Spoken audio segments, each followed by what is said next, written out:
Welcome to my YouTube channel S exam target. आज हम अपनी वीडियो स्टार्ट करने जा रहे हैं ग्रेचुटी। अब ग्रेचुटी होता है क्या है? अब क्या है, कोई भी गवर्नमेंट सर्वेंट या फिर कोई भी एम्प्लॉय जो है कुछ सर्विस करता है तो उसको क्या है, कुछ अमाउंट जब वो रिटायर होता है या फिर लास्ट में उसको कुछ अमाउंट दिया जाता है जिसको हम क्या बोलते हैं, ग्रेचुटी बोलते हैं। मतलब एक तरह से उसको क्या है, एक उपहार की तरह एक अमाउंट दिया जाता है कि ये आपका क्या है, इतनी सर्विस की है तो इसके लिए आपको इतनी ग्रेचुटी दी जाती है।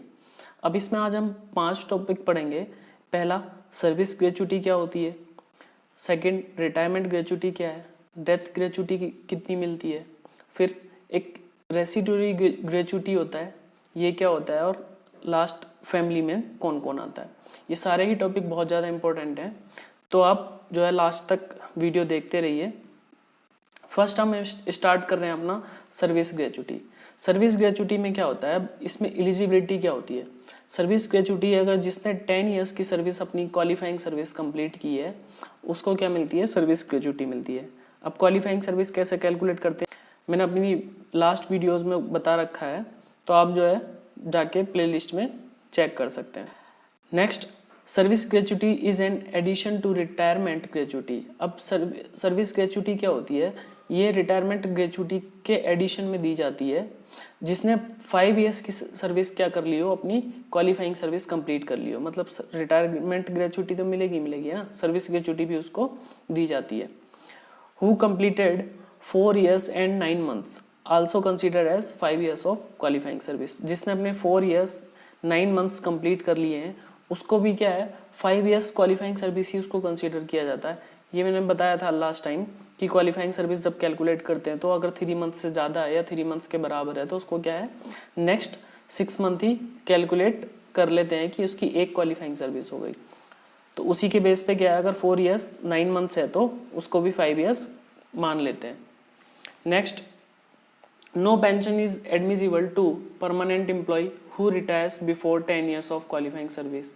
इंस्टीड, अब क्या होता है, जिसने 10 years की सर्विस कंप्लीट नहीं की, जिसकी क्या है 10 years की सर्विस कंप्लीट नहीं हुई है, तो उसको पेंशन तो मिलती नहीं, क्योंकि पेंशन की कंडीशन क्या है, जिसने 10 years की सर्विस कंप्लीट की हो उसको पेंशन मिलती है। तो उसको पेंशन नहीं मिलती तो फिर क्या, उसको ग्रेचुटी दी जाती है ना।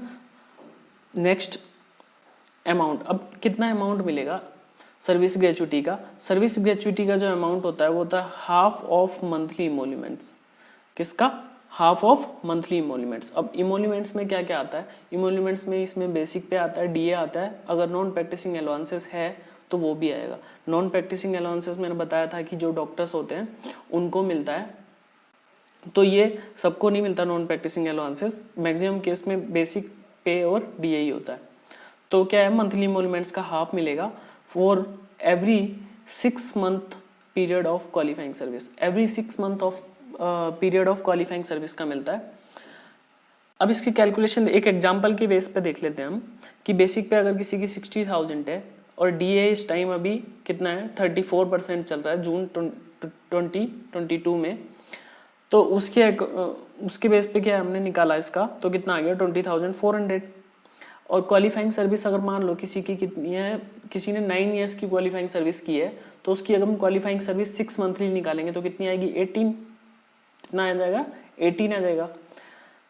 नेक्स्ट, अमाउंट अब कैसे कैलकुलेट करेंगे, अभी बताया कि half of the monthly emoluments, तो हाफ हो गया है ना। और मंथली इमोल्यूमेंट्स कितना हो गया इसका और मतलब बेसिक पे और डीए का दोनों का मिला के कितना हो गया, 80,400। और मल्टीप्लाई हम कर देंगे किससे, जो 6 मंथली पीरियड उसका क्वालिफाइंग सर्विस का हो रहा है उससे, मतलब कितना हो रहा है 18 मंथ, तो 18 से क्या कर दिया, मल्टीप्लाई कर दिया, तो यहाँ से हमारा टोटल अमाउंट आ गया 7,23,600।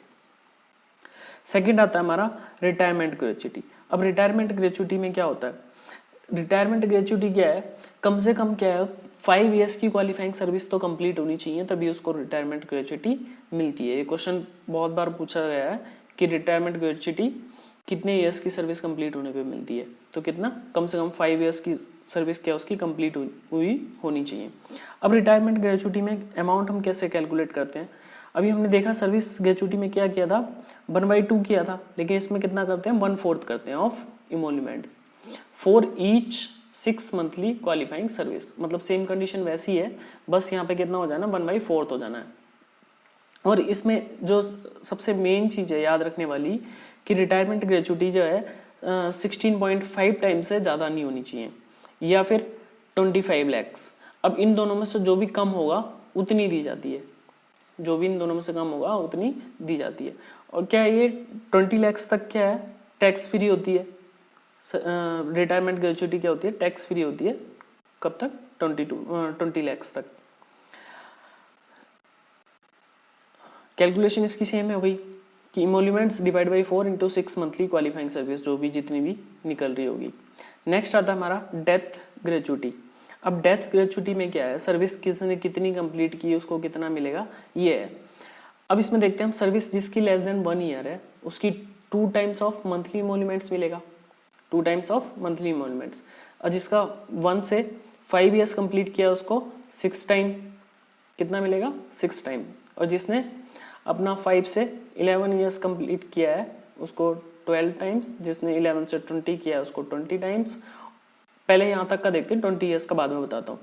अब लेस देन 1 ईयर्स, अब आपको इसको याद कैसे रखना है कि लेस देन 1 ईयर्स है तो लास्ट का क्या है 1, तो मतलब 2 टाइम्स हो गया, उसका नेक्स्ट 2 टाइम्स। यहाँ लास्ट ईयर कौन सा इसका 5, तो कितना हो गया 6 टाइम, मतलब 1 और ऐड कर दो 6 टाइम।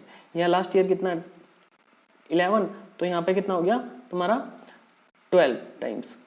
अब 11 टू 20 का आप याद रखना कि 20 मैच की तरह से याद रखना कि 20 है तो 20 टाइम्स 20। नेक्स्ट 20 ईयर्स और मोर। अब किसी सर्विस अगर 20 ईयर्स और उससे ज़्यादा है तो उसको डेथ ग्रेचुटी कितनी मिलती है। अब यहाँ पे तो हमारा मंथली इमोल्यूमेंट्स था, लेकिन यहाँ पे क्या है हमारा half of the monthly emoluments for every completed 6 monthly period. मतलब जैसे हम अभी पहले कैलकुलेट कर रहे थे उसी हिसाब से हो जाएगा, लेकिन कितना हो जाएगा इसका, हाफ हो जाएगा। और इसमें क्या है, मैक्सिमम जो मिलेगी, मैक्सिमम मिलेगी 33 टाइम्स। मैक्सिमम कितनी मिलेगी, 33 टाइम्स। अब इसमें एक बात यह है कि गवर्नमेंट सर्वेंट जो नेशनल पेंशन सिस्टम में भी कवर होते हैं, ये ग्रेचुटी और डेथ ग्रेचुटी क्या है उनको भी मिलती है। बस न्यू पेंशन स्कीम वालों को इसका ही फायदा दिया हुआ है, बाकी तो सब ऐसे ही है। नेक्स्ट हमारा आता है रेसिडोरी ग्रेचुटी। अब रेसिडोरी ग्रेचुटी क्या होती है, ये ग्रेचुटी जो होती है, अब क्या है, किसी ने अगर किसी का रिटायरमेंट हुआ, रिटायरमेंट के विद इन 5 ईयर्स अगर उसकी डेथ हो जाती है तो क्या है, उस डेथ तक, रिटायरमेंट से उस डेथ तक उसको जितना अमाउंट मिला है वो अमाउंट अगर उसकी 12 टाइम्स ऑफ इमोल्यूमेंट से कम है, 12 टाइम्स ऑफ इमोल्यूमेंट से अगर क्या है कम है, तो दोनों का डिफरेंस निकाला जाएगा और उसको उतनी ग्रेचुटी दे दी जाएगी। तो इसीलिए इसको क्या बोलते हैं, रेसिडुअरी ग्रेचुटी बोलते हैं।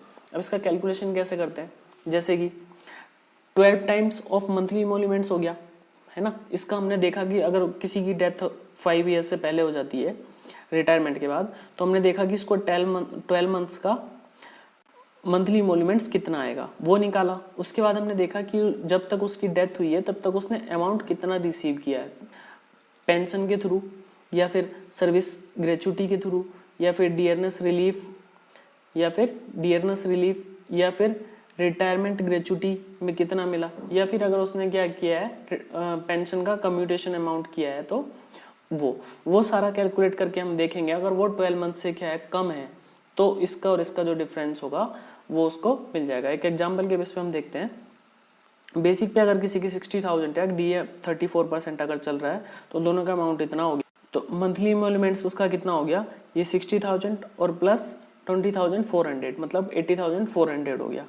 अब मान लो उसको क्या है रिटायरमेंट ग्रेचुटी मिली थी 3 लाख और पेंशन अब तक उसको मान लो कि मिली है 80,000 है ना।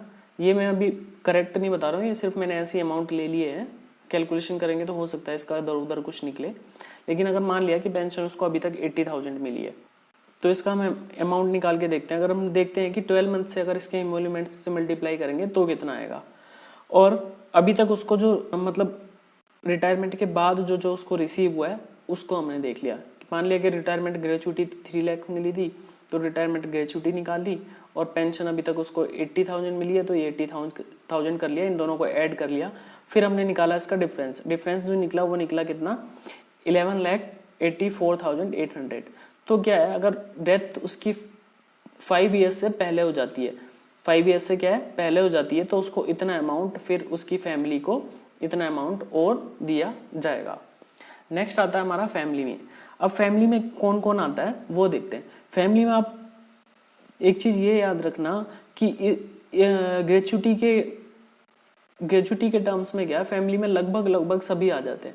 मतलब वाइफ हो या फिर एक से ज्यादा वाइफ हो वो भी आएगी, हस्बैंड है इंक्लूडिंग जुडिशरी सेपरेटेड हस्बैंड वो भी आएगा, सन्स इंक्लूडिंग स्टेप सन या फिर अनमैरिड डॉटर्स है या स्टेप डॉटर्स है, एडोप्टेड सन है या डॉटर है या फिर विडो डॉटर है। पेरेंट्स हैं इंक्लूडिंग एडोप्टेड पेरेंट्स भी आते हैं। और ब्रोदर्स है, ब्रोदर्स की बस आपको एज याद रखनी है कि एज कितनी, 18 एज तक उसको मतलब कंसीडर किया जाता है। स्टेप ब्रोदर्स भी आता है, सिस्टर, विडो सिस्टर और स्टेप सिस्टर, है ना। तो इसमें क्या है, लगभग सभी आ गया। मतलब आप देखो तो ऐसे याद रख सकते हो कि स्टेप सन भी आएगा, स्टेप सिस्टर भी आएगी, स्टेप ब्रोदर भी आएगा, है ना। तो ये तो सारे आने हैं। उसके बाद पेरेंट्स भी आते हैं, एडोप्टेड पेरेंट्स भी आते हैं। तो इसमें क्या है, लगभग सभी आ जाते हैं। तो अगर याद ना रहे तो फिर तब भी मतलब याद रखना कि इसकी फैमिली में क्या ज़्यादातर सभी लोग आते हैं। मैरिड डॉटर्स, और क्या है, मैरिड डॉटर्स भी आती है। तो इसी के साथ हमारी वीडियो एंड होती है। अगर वीडियो अच्छी लगती है तो प्लीज़ लाइक कीजिए वीडियो को, और फर्स्ट टाइम अगर आप चैनल पे आए हो तो प्लीज़ मेरे चैनल को सब्सक्राइब कीजिए। मिलते हैं नेक्स्ट वीडियो में। Thank you very much.